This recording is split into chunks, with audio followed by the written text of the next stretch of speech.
Bismillahirrahmanirrahim.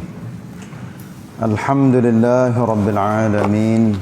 Wassalatu wassalamu ala Rasulillah sallallahu alaihi wasallam wa ala alihi wa sahbihi ajma'in. Amma ba'd. Saudara-saudari yang dikasihi sekalian, assalamualaikum warahmatullahi wabarakatuh. Alhamdulillah, kita banyak bersyukur kepada Allah Subhanahu wa taala. Pagi hari Jumaat, minggu yang pertama di dalam bulan Rajab tahun 1442 Hijrah. Alhamdulillah, hari ini satu khutbah saya sedia kepada kita dalam tajuknya, bagaimana hendak jadi orang tua yang berjasa dan bermutu. Bermutu ni maknanya guna faham. Saya tulis untuk rekah-rekah ni. Semua makhluk sudah ditakdir urusannya oleh Allah Subhanahu wa taala. Semua ciptaan ada masa bermula dan masa berakhir. Ha ni perhati molek dah. Saya tak ada nak hurai banyak ni. Termasuknya manusia dan semua usaha kehidupannya. Dia bermula dengan kelahiran dan berakhir dengan kematian. Walau demikian, sebenarnya manusia di sisi Allah tidak mati. Dia hanya berpindah dari suatu alam ke alam yang lain.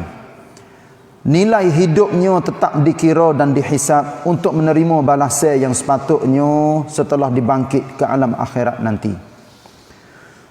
Secara fitrah, manusia makin hari makin tua dan hampir dengan kematian.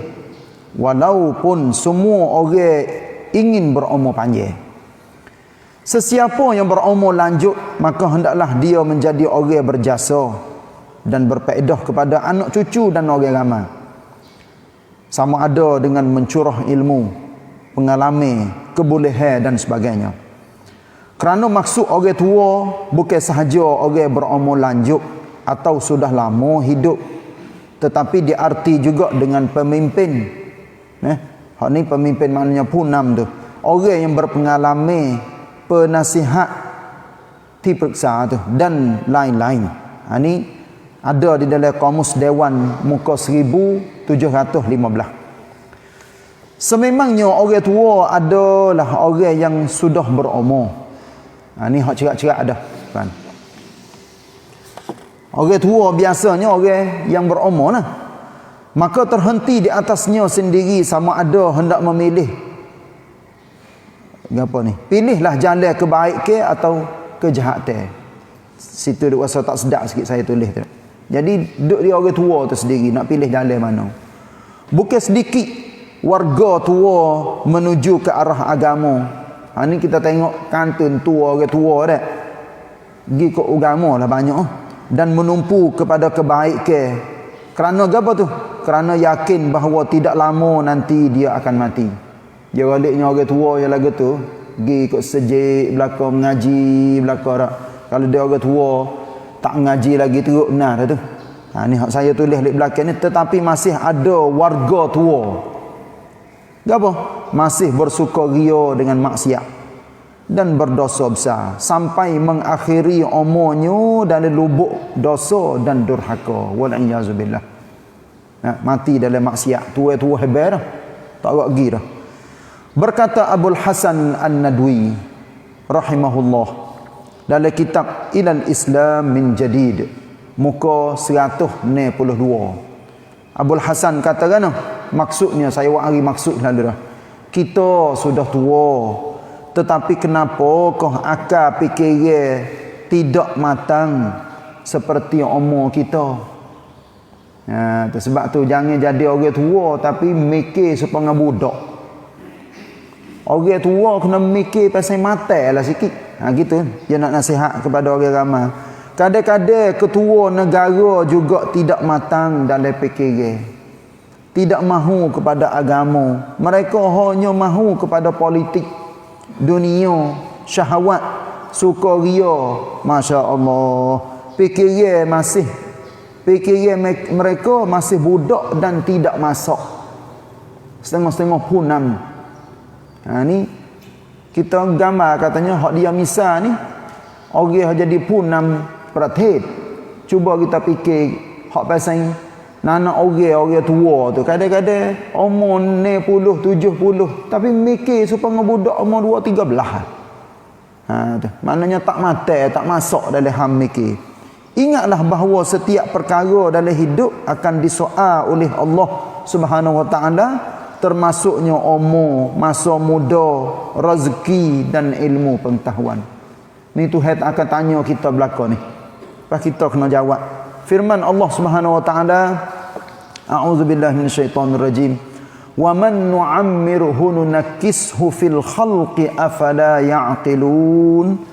Surah Yasin ayat 68. Maksudnya, dan hendaklah diingat bahawa sesiapa yang kami panjangkan umurnya, panjang umur ni lebih pada 60 dah. Maksud dalam Islam ni, orang ada umur panjang lebih pada 60. Kami balikkan kembali kejadiannya kepada keadaan serba lemah. Hakikat ini jelas. Maka mengapa mereka tidak mahu memikirkannya? Tuhan tanya, apa tak mikir? Dia umur naik pada 70, 80, jalan dah tu. Orang pun tak ada dah. Nah, walaupun pandai mikir, pandai royak gitu, pandai royak ni, tapi dia tak serupa dah dengan umur 20, 30. Dia umur 80. Jalan dah tu nak pergi ke lubang kubur banyak dah. Nah, duduk atas dunia tak apa hari dah. Sabda Rasulullah sallallahu alaihi wasallam dari Abdul Rahman bin Abi Bakrah, dari bapaknya, berkata bahawa ada seorang lelaki berkata, wahai Rasulullah, siapakah manusia yang terbaik, paling molek sekali? Maka baginda bersabda, man tala umruhu wa hasuna amaluh. Maksudnya orang yang panjang umurnya dan elok amalannya. Maknanya bukan amalan semaya saja tak, semua tiap-tiap perkara. Amalan dimaksud di sini maknanya semua tiap-tiap perkara. Selepas itu dia pun bertanya pula, siapakah manusia yang jahat? Maka baginda bersabda, man tala umruhu wa sa'a amaluh. Maksudnya orang yang panjang umurnya dan jahat amalannya. Masya Allah. Hadis ni diriwayatkan oleh At-Tirmizi dalam kitab Az-Zuhd, hadis 2330, hadis hasan sahih. Dan berkata Anas bin Malik radhiyallahu anhu, ini saya rayak dulu lagi ni, hadis dhaif jiddan. Saya baca maksud lalu dah. Nah, sebab masa tak ada dah. Apabila seseorang Muslim berumur 40 tahun, Allah menyelamatkannya dari bala petaka seperti penyakit gila. Ini ada dalam kitab dah. Setengah-setengah ulama dia tulis. Orang biasanya kalau dia nak jadi penyakit gila ni, dia gila belum pada 40. Ada dalam kitab. Orang dia umur lebih ada 40 nak jadi gila tu ya jarang dia. Ada tapi boleh jadi hak tu ubat tihid ke pala gi kratek gotu kan, tapi galiknya orang dia umur 40 naik ke atas insya-Allah tak gila. Nah, ni walaupun hadis dhaif jiddan ni, Allah menyelamatkan dia dari bala petaka seperti penyakit gila, sopok, penyakit kulit. Lepas tu penyakit kusta, penyakit pasal tepuh dengan orang tu jadi penyakit lekat jakit. Ni insya-Allah orang dia umur lebih ada 40. Apabila dia berumur 50, Allah memudahkan kiraan amalnya. Sebab orang dia umur setara tu insya-Allah dia nak pergi kok molek dah tu. Tapi ada juga dah umur 50, duduk sup sambran supaya dengan budak-budak lagi. Tuai umur banyak dah 50 dah. Apabila dia berumur 60, Allah memberi rezeki supaya dia cinta kepada bertaubat. Dah 60 dah. Taubat banyak dah. Nah, yang buat maksiat banyak, ngaji-ngaji kata dah umur 60 dah. Apabila dia berumur 70, Allah mengasihinya dan dikasihi oleh ahli langit. Insya-Allah dah 70 dah.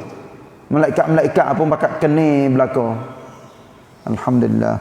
Apabila dia umur 80, Allah menerima kebaikannya dan menghapus kejahatannya. Apabila dia berumur 90, Allah mengampuni dosanya dahulu dan sekarang. 90 ni maknanya sutun dah, orang hidup atas muka dunia.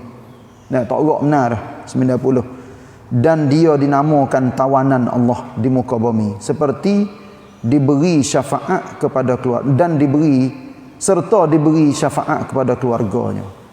Ini kalau tengok dalam matan hadis ni riwayatkan oleh Imam Ahmad nombor 5920 ni sanadnya dhaif jiddan. Ni kita baca sekadar katanya nak ambil ilmu tu boleh, tapi nak pergi jinjan, nak pergi pasal royak katanya nenon. Ni tak boleh kita nak pergi jinjan 100%, sebab orang ada belaka umur mula ada tengok dalam hadis ni 40 sampai 90. Lepas tu kita pilihlah kita lah ni umur berapa. Lepas tu nak buat macam mana nak jadi kita ni berjasa dan ada kunafat dalam hidup. Nah, jangan sia-sia hidup kita ni. Kalau kita mati pun tak ada kira umur berapa-berapa, alhamdulillah benda hak kita buat baik penuh benar di atas muka bumi. Kita kena gambar lagu tu, walaupun sepatah kita kecek, walaupun benda sekara kita tinggal jasa mondek, kita kena anggap katanya benda tu adalah berkekalan pahalanya kepada kita. Wallahu a'lam wa sallallahu ala nabiyyina Muhammad wa ala alihi wa sahbihi wasallam. Wassalamualaikum warahmatullahi wabarakatuh.